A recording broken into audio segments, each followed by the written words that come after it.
Saya pernah lihat produksi pipa beton dengan menggunakan molen, ya, dengan menggunakan molen ya, saya pernah lihat itu. Dan itu adukannya ya saya lihat cukup rata ya, begitu. Dan yang dimasukkan ke dalamnya lagi-lagi sama, situasional, kondisional, semuanya seperti itu. Dan itu Anda harus praktek dulu, Anda harus mengalami kegagalan dulu, dan Anda bisa mengetahui formula apa yang cocok diproduksi di tempat yang Anda ingin produksi. Jadi seperti itu ya. Jadi Anda harus mencoba tetap eksperimen sampai oh begini yang cocok seperti ini ya. Dan untuk timing berputarnya pun sama ya. Berputar berapa lama berputar itu pun Anda harus melakukan eksperimen sendiri ya sampai berhasil baru Anda catat oh kalau untuk ini segini berapa lama, sekian lama. Misalnya D400 ya sekian menit. D800 ya, diameter 800, diameter 1200, 1500 dan lain-lain sebagainya ya. Itu pun berbeda-beda seperti itu. Oke. Jadi kita lihat ya, produksi itu semuanya sama untuk tiga cara ini. Semuanya siapkan bahan, kemudian menyatukan bahan yang bahan material itu membentuk beton, kemudian dibentuk menjadi beton. Kemudian setelah sudah mix ya, baru dia dimasukkan kita lihat ya. Kita lihat ini orang-orang memasukkan beton ya dengan cara manual ya seperti ini. Atau ada juga yang seperti ini dia langsung masuk dia punya batching plan dan itu nyambung ke dalam mesinnya dan itu langsung mesinnya langsung mengisi ya kita lihat mesinnya langsung mengisi dan ini tentunya mahal ya karena memang ada batching plan langsung sambung dengan mesin seperti itu gitu ya. Adapun cara seperti ini manusia tetap berperan. Kenapa? Karena tetap ada hal-hal error ya yang memang perlu manusia turun tangan. Ya misalnya kurang rata seperti itu tetap manusia yang meratakan seperti itu. Ini untuk produksi horizontal spinning ya. Beda sama vertikal ya. Kalau vertikal bisa kita simak lagi ya. Ini horizontal seperti dia putar ya. Dan itu tetap ada kemungkinan error ya dan ini adalah vertikal ya. Vertikal itu kita lihat tidak ada campur tangan ya. Itu langsung langsung mesin dia beras berputar dan ketika mesin itu memperkirakan bahwa itu sudah jadi pipa betonnya maka selesai sudah produksinya seperti itu. Oke. Ya, ini dua hal yang berbeda ya. Dua hal yang berbeda. Jadi untuk horizontal spinning itu cukup banyak untuk peranan manusia menentukan kualitas beton bagus atau tidaknya. Oke. Apakah, moldingnya perlu dipakai, minyak? Ya sama, semuanya semuanya sama. Jadi semuanya industri cetak, beton plat cetak itu pasti harus pakai minyak. Supaya apa? Supaya dia itu tidak tercetak di dalam moldingnya. Karena kalau moldingnya terus kita tidak pakai minyak, maka dia akan lengket dan dia nggak bisa dicopot, seperti itu. Ketika mau dicopot tentunya betonnya harus dihancurkan. Jadi tetap minyak ini ya, ini menjadi satu pakem, patokan harus, wajib, oke? Seperti ini. Makanya saya tidak bicarakan lagi ya, karena saya sudah jelaskan memang ini harus seperti buat adonan kue, seperti itu ya. Oke, karena minyak dan campuran air tidak bercampur, jadi seperti itu. Makanya makanya tiap molding itu perlu perlu dipakai minyak begitu ya.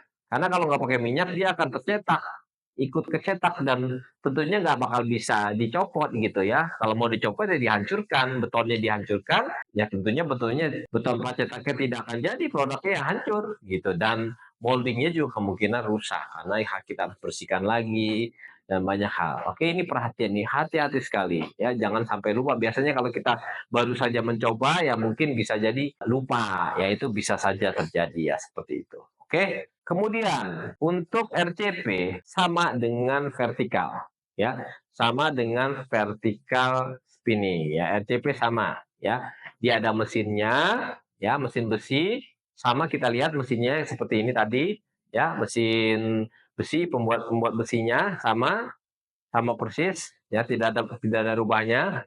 Kemudian sama dimasukkan ke dalam moldingnya sama ya. Oke, bedanya ketika dia dimasukkan ke dalam mesin, mesin horizontal spinning ya, itu banyak manusia berperan ya. Artinya manusia dia akan melihat apakah memang adonan yang dimasukkan itu sudah rata atau tidak. Kalau pakai mesin batching plan ya, dia dialirkan, betonnya adonan betonnya itu masukkan itu ke dalam molding, ya, dia akan masuk sendiri tapi tetap akan diratakan oleh manusia kalau ada yang tidak rata.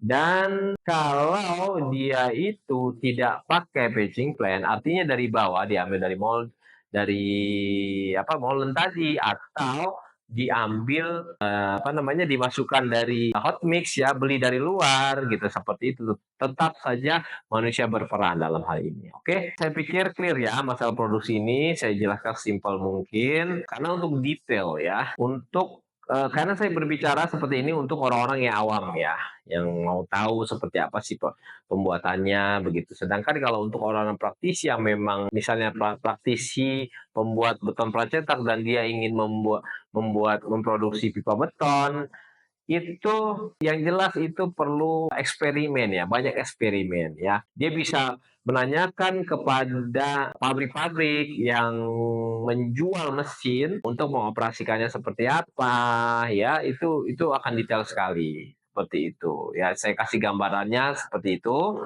Oke, pertanyaan, dari semua jenis produksi, dari ketiga jenis produksi yang mana yang paling bagus?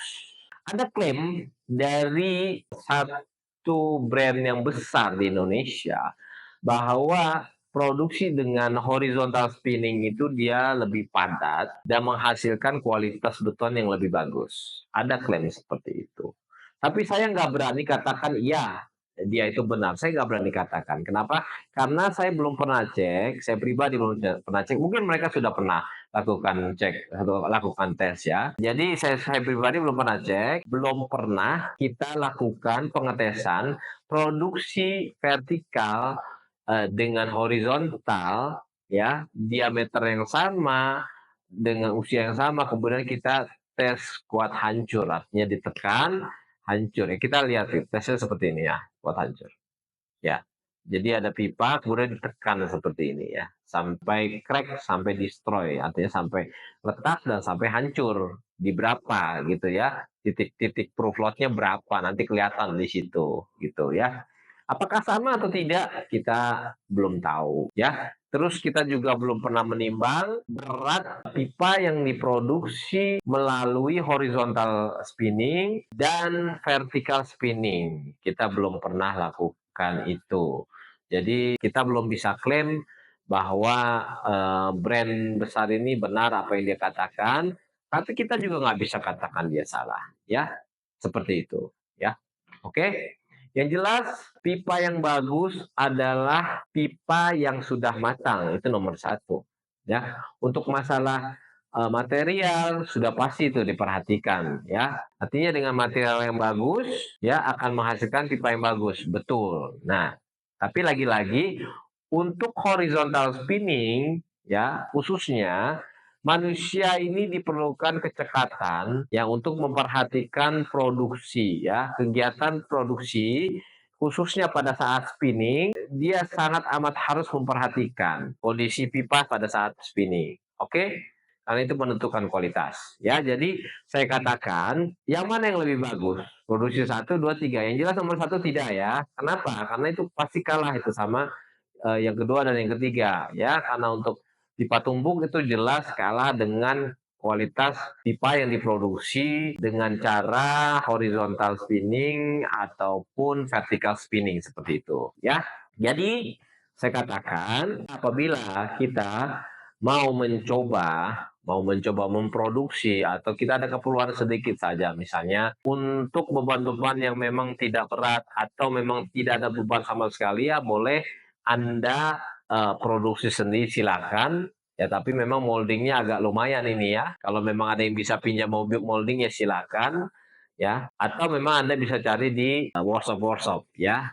Karena workshop-workshop pinggir jalan itu banyak itu, kita lihat di pinggir jalan itu ya. Tapi kalau Anda untuk proyek-proyek yang cukup berat ya, dengan laluan yang berat juga, yang tonase yang berat, ya Anda harus perhatikan jangan sampai bermain di tonase kelas. Artinya, kalau peruntukannya itu adalah heavy, ya, itu misalkan itu harus kelas 3, maka pakailah kelas 3. seperti itu. Tapi lagi-lagi tergantung pemasangan ya, tergantung pemasangan ya. Kita lihat seperti apa. Nanti nanti coba kita bahas ya, insya Allah di sesi berikutnya, seperti apa pemasangan, seperti apa pengaruhnya terhadap pipa, kedalaman, ya, apakah itu dibuat rigid atau tidak, apakah itu dikasih rangka atau tidak, kita akan lihat nanti ya. Karena memang ini berpengaruh sekali, karena kita pernah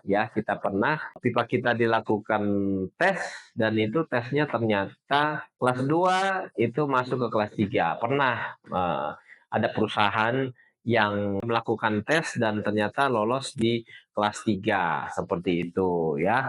Tapi ini nggak tahu ya, ini yang jelas apakah memang kelas 3 mereka rendah ataukah memang pipa ini bagus, kita nggak tahu ya. Oke, karena maksud saya kelas 3 mereka rendah artinya standar mereka rendah ya. Memang kita pakai semuanya ASTM ya.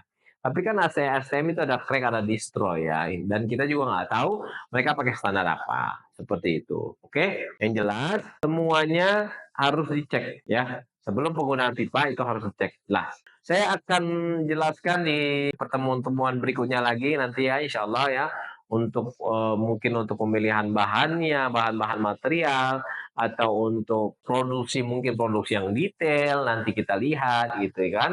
Dan tentunya pemasangan ya, pemasangan ini penting sekali. Oke, dan ini berkenaan dengan pembelanjaan Anda ya, karena pemasangan yang baik, yang bagus itu sebenarnya malahan pasang pipa PVC atau HDPE saja sudah cukup sebenarnya seperti itu. Oke, jadi saya pikir cukup ya begitu saja dari saya. Ya tadi ya, sudah saya jelaskan dengan singkat 3 cara produksi pipa beton yang saya ketahui. Oke, kalau ada cara-cara lain silakan dengan senang hati saya akan coba pelajari dan mungkin kita akan bisa berbagi dan mungkin ada satu hal yang baru, ilmu yang baru yang bisa kita terapkan sama-sama seperti itu. Oke, terima kasih banyak. Sampai jumpa di pertemuan berikutnya.